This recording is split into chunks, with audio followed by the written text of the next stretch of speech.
لا يكلف الله نفسا إلا وسعها، لها ما كسبت وعليها ما اكتسبت.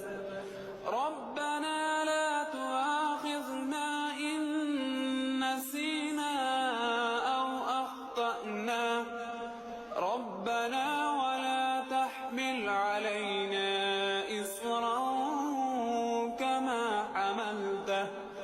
كما حملته على الذين من